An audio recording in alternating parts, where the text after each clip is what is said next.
안녕하십니까 검사님. 네, 안녕하세요. 검사님, 제가 이제 검사님이랑 촬영을 하면서 좀 궁금한 게 생겼는데, 통장 이체나 이런 거 할 때 또 이제 잘못 보내는 경우도 있잖아요. 예, 그 잘못 보낸 돈을, 잘못 받은 돈을 다시 안 돌려주고 그걸 쓰게 된다면 어떻게 될까요? 실제로 그런 사건들이 간혹 있거든요. 그게 뭐 요새 인터넷 뱅킹이나 또 모바일 뱅킹 이런 비대면 금융거래가 많이 늘고 있는데요. 타인의 계좌로 잘못 송금된 사건이 따라서 증가하고 있죠. 예컨대 우리가 모바일 뱅킹을 하면서 기존에 송금을 했는데 그게 저장돼 있는데 그 계좌로 돈을 잘못 보내고 뭐 이런 경우가 있습니다. 그래서 이런 경우는 어떻게 구제를 하냐 하면은 일단 송금한 은행한테 연락을 해서 내 잘못 보냈다. 그래서 그 수취인, 그러니까 그 돈을 받은 상대방한테 연락해서 해달라고 이렇게 부탁을 하면 이제 좋은 사람을 만나면 돌려주는데, 이게 경우에 따라 이제 수취인이 연락이 안 된다든지, 아니 못 돌려주고 했다, 이게 버티는 사람이 진짜 있습니다. 이런 경우는 이게 문제가 복잡해지죠. 만약에 그렇게 거부한다든지 연락처를 모르면은 그 민사상 부당이득 반환 청구 소송을 해야 됩니다. 그리고 이게 이제 보면은 모바일 뱅킹이 많다 보니까 이게 단순한 그 옛날처럼 개인의 착오의 정도에 끝나는 게 아니고, 이게 어떤 뭔가 뱅킹 시스템의 어떤 부작용이 아닌가, 이런 문제가 있습니다. 그렇게 되면 그런 관점에서 보면은 많은 국민들이 잠재적인 그 피해자가 되거든요. 그래서 이런 곳에 그 공공이 개입할 필요가 있습니다. 그래서 생긴 게 제도가 착오 송금 반환 지원 제도. 그리고 예금자 보호법에 2021년 6월부터 이제 그게 시행됐는데, 거기에 이제 그런 규정이 있습니다. 그래서 이게 대상되는 계좌는 5만 원 이상 1,000만 원 이하. 너무 많으면은 이게 또 뭐 이 제도로 하기는 좀 비용 문제라든지 여러 가지로 따졌을 때 부적절하기 때문에 금액은 5만 원 이상 1,000만 원 이하 사이에 차고 송금된 금액이고, 그 다음에 기간은 차고 송금된 때로부터 1년 안에 신청을 해야 되고요. 방법은 송금했던 그 회사에 일단 잘못 보냈습니다 이렇게 연락을 하면 되고요. 그 다음에 만약에 불응하는 경우는 예금보험공사에 연락을 해서, 거기 보면 이제 이렇게 해서 안 돌려준다 이렇게 연락을 해서 이제 취하면 되고, 또 이제 인터넷으로 또 하는 방법은 차고 송금 반환 지원 정보 시스템, 이렇게 그 입력을 하면은, 인터넷에 입력을 하면 이제 절차가 쭉 나옵니다. 이렇게 돼 있고요. 그 다음에 만약에 그 착오로 자기 통장에 우연히 돈이 들어온 걸 보고서 이걸 쓰는 경우, 실제로 그런 제가 취급한 사건 상당히 오래 전에 있었는데, 실제로 돈을 그렇게 1,000만 원 정도였던 거 내 기억에. 그랬더니 원래 거의 뭐 통장에 잔고가 제로 상태였는데 그 돈을 개인적으로 다 써버렸어요. 그래가지고 이제 피해자가 횡령죄로 고소를 했죠. 그래서 수사를 해서 점유 이탈물 횡령죄로 제가 기소한 적이 있습니다. 근데 대법원 판례 입장은 이런 경우에 신의칙상 뭐 보관 관계가 성립한다고 봐가지고 점유 이탈물 횡령죄를 인정하고 있습니다. 그리고 전에 처리한 것 중에서 한 1억 원 정도가 착오로 이제 입금이 됐는데, 수신자가 그 통장에서 인출은 안 하고 통장에 그대로 있는 상태에서 돈은 못 돌려주겠다 이렇게 버틴 경우가 있었습니다. 그래서 고소를 했는데, 내가 어떻게 처리했는지 기억은 안 나지만, 만약에 안 썼다면은 그게 왜 안 썼는지 뭐 그런 경위도 조사해야 되고, 왜냐하면 이게 반환 거부에 의한 횡령죄가 성립되기 위해서는 영득의 의사, 그러니까 남의 거를 자기 걸로 하겠다는 그런 의사를 입증을 해야 되거든요.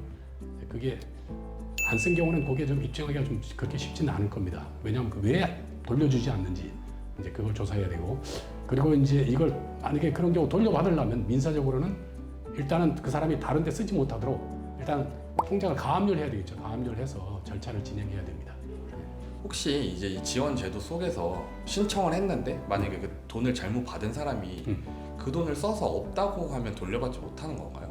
써버리면은 못 받죠. 그리고 그 사람이 가진 재산이 아무것도 없다면 그냥 뭐 민사에서 승소 판결 받아도 휴지 조각에 불과하죠.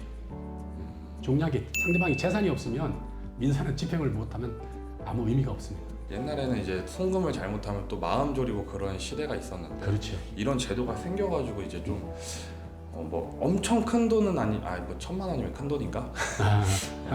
그래도 그렇게 막 지원받을 수 있는 제도가 생겨서 좀 좋은 것 같습니다. 예, 다행입니다. 그 다음에 비트코인 관련해가지고 또 그 착오로 또 남의 그 전자지갑에 송금한 경우가 있거든요. 여기에 관해서 최근에 대부분 판례가 있는데, 이거는 다음 시간에 제가 설명드리도록 하겠습니다. 선생님 지난 시간에 말씀해 주셨던 가상화폐 관련한 이제 사례 예. 제가 너무너무 듣고 싶어갖고 검사님 괴롭히려고 또 바로 이렇게 왔습니다. 예. 빨리 얘기해 주십시오. 현금은 지난번 얘기했듯이 이제 그 반환 거부할 경우는 예금보험공사가 나서가지고 반환 절차를 지원한다고 그랬잖아요. 네. 그런데 이제 그 가상자산, 뭐 비트코인이라든지 이런 거는 거기에 대한 규정이 없습니다. 따로 없을까요? 예. 그래서 그 거래소 자체, 뭐 업비트라든지 뭐 비썸, 이 가상자산 거래소 자체에 대해서 이제 그 오입력 했을 경우, 그러니까 잘못 보냈을 경우에 이제 그 복구하는 그 유형을 몇 개 해놨는데 다 커버할 수는 없습니다.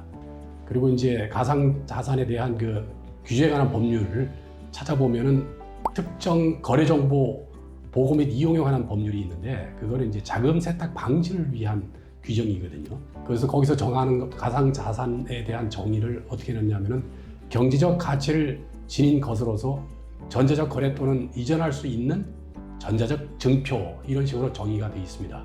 그래서 판례는 과연 그러면 첫 번째 이것을 그 사기죄에 있어서 재산으로 볼 것인지, 왜냐하면 형법에 사기죄가 이렇게 되어 있잖아요. 전에도 얘기했지만은 형법 347조 1항에 사기죄는 사람을 기망하여 재물의 교부를 받거나 재산상 이익을 취득한 자 이렇게 돼 있고, 가상자산인 경우는 지금 과연 이게 재산적 이익이냐, 이제 거기에 대해서 상당히 논란이 많았었는데 작년 11월 달에 판례가 나왔습니다. 그래서 거기에 비트코인에 관한 판례였는데요. 그것은 비트코인은 경제적인 가치가 있는 가상자산이다. 그래서 재산상 이익에 해당한다. 이래가지고 그런 판례가 나왔고요. 그리고 이제 차고 송금된 경우에 그 작년 12월 달에 대법원에서 판결이 났습니다. 이게 뭐냐면은 그 사례가 이제 어떤 사람이 착오로 남의 전자지갑으로 비트코인을 보냈습니다. 무려 약 15억 상당 되는 비트코인을 보냈거든요. 그랬더니 이 사람이 그걸 받은 사람이 다른 지갑으로 옮기고 또 하나는 또 이렇게 옮겨 가버렸어요. 달라 그랬더니 돌려주질 않고. 그래서 이제 고소를 해서 결국 기소가 됐는데 1심, 2심에서는 유죄가 선고됐고 대법원에서는 무죄라고 선고가 됐습니다. 왜냐하면 이거는 법률상 가상자산은 아직까지 그 화폐로서 인정이 안 되거든요. 법정 화폐로 인정이 안 되고 있고, 잘못 보냈을 경우에는 그 화폐에 관한 판례는 그거잖아요. 신뢰관계가 형성돼 받은 사람하고 보낸 사람 사이에 그 신임관계가 있기 때문에 현금을 쓰면은 그 횡령죄가 되는데, 이거는 이제 재산상 이익이니까 횡령죄는 아니고 배임죄거든요. 왜냐하면은 타인의 사물을 처리하는 자가 그 임무에 위배하여 자기 또는 제3자로 하여금 이득을 취득해 하고 본인에게 손해를 가했을 때 이제 그걸 이제 배임죄라고 그러는데, 이건 이제 재산상 이익에 관한 거거든요.